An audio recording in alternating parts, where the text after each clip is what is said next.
All right, guys, so we're like this close to crowning an NBA champion.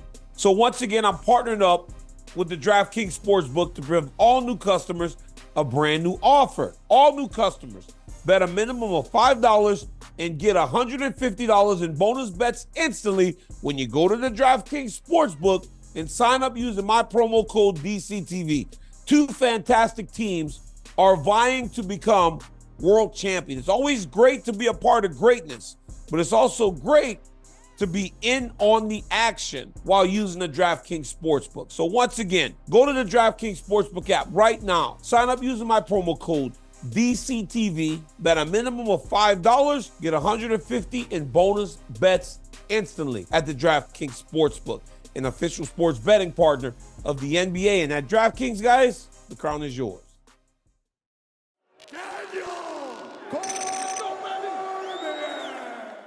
All right, guys. So today it was announced that Jake Paul is fighting against Mike Perry.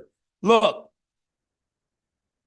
Jake Paul is a guy that is now seemingly wanting to fight people younger and a little bit more ready to fight him right now. Look, the Mike Tyson thing, you guys know how I felt about that. I felt it was ridiculous, which we'll get to a little bit later. But him fighting Mike Perry, it's on brand in one regard, but it's refreshing because Perry is still young and still fighting in his prime. Honestly, it's in bare knuckle, but he's still fighting well. So when I first heard it, and this is what I mean by it's on brand. When I first heard it, I thought, okay, he's fighting a small guy. Because Mike Perry fought at 170 when he was in the UFC.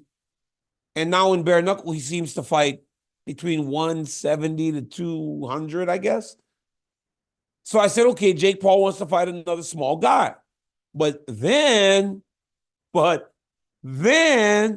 I started to think about it. When Luke Rockhold fought Mike Perry in bare knuckle, when he got the fight, I will admit, me as Luke's friend, me as a guy that has seen Mike Perry in mixed martial arts, me as a guy that knows what Luke Rockhold's capable of, I immediately said to Luke, oh, this is easy money. He's too small.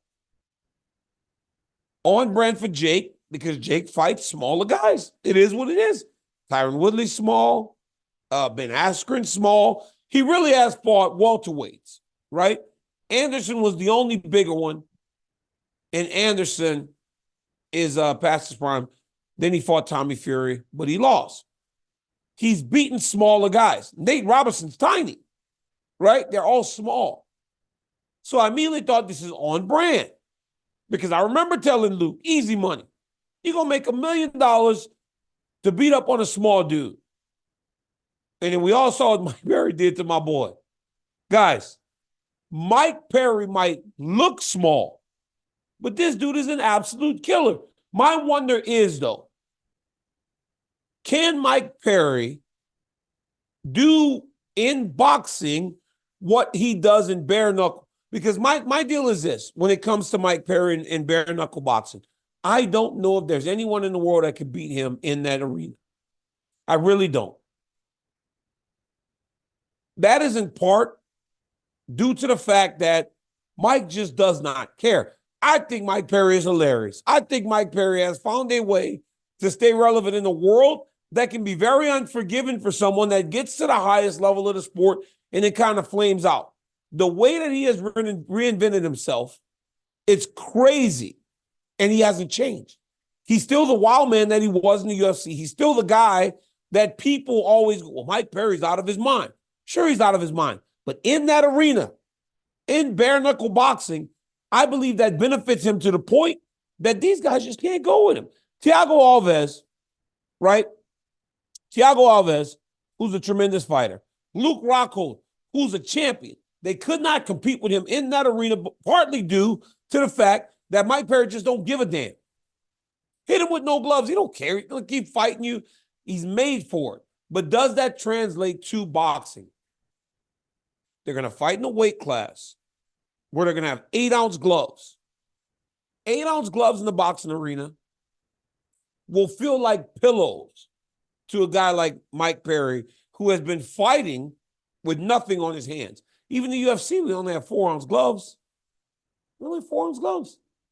He's now fighting with 8-ounce gloves. Can his boxing stand up to Jake Paul?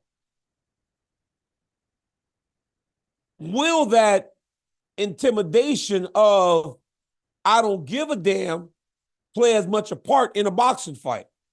Can Mike Perry stalk him in the way that he stalks these guys in bare knuckle? And does the damage make Jake Paul start to question himself like it did to Luke Rockhold, like it did to Thiago Alves? Like, he hurt Eddie Alvarez bad. Bad. These are tough guys. What we have learned about Jake is that he possesses enough skills to cause problems for many in the boxing ring. He's going to be bigger than Perry. He's going to have more boxing experience than Perry. But does that equate? If I'm being honest with you, I believe that Mike Perry wins this fight. I think Mike Perry is going to make this fight just ugly enough to beat Jake. But if he doesn't, and if his game plan isn't ideal, he will find himself putting himself in dangerous areas, and Jake Paul can crack. Now, to Mike Tyson, what happened? What happened? What happened to the Mike Tyson fight? When Mike Tyson's plane had to emergency land because Mike was having an issue, they told us they were rescheduling the fight. They were rescheduling. Now, we get news that Jake is fighting with Mike Perry on. Let me find the date real quick right here. Jake Paul is fighting Mike Perry on July 20th. So 6 weeks. They're going to fight very soon. He's going to turn around and fight Mike Tyson again in the fall. It's fast. Does he just anticipate he will take no damage against Mike Perry? November 15th is the date for Paul versus Tyson at AT&T Stadium. Now he's going to fight July 20th and November 15th. Seems fast. It seems faster, maybe. And what happened to MMA? I thought Jake was going to fight MMA. What happened to that? I thought he was going to fight in the PFL. One thing you can't question, though, is the kid is fighting. Or his intention is to fight. And it seems as though now he's ready to take on riskier opposition. Because for anything you call him, you got to call Mike Perry a fighter. He will fight in any arena created because he ain't afraid of shit. It is what it is. That's who he is. And say what you want about Mike's age. I saw Demetrius Johnson say something about that fight the other day. And he shares a lot of the same thoughts as a lot of us. But say what you want. Mike Tyson will try to fight you when you get in there. And I felt like we saw a little bit of that in the press conference when he was talking about the kid. You could see Mike doesn't really respect him. I just don't know if his body's going to hold up enough to fight him. But you know who will? Mike Perry. Mike Perry will fight him. And Mike Perry will fight him on the street, in the cage, in a boxing ring, or in a bare knuckle arena. Because the kid's a fighter. So I'm going to watch this one. 100% I am going to watch this one. Because I got to know. I got to know, one, can Mike Perry's style work in boxing as it does in bare knuckle? Two, is Mike Perry just a really, really good bare knuckle fighter?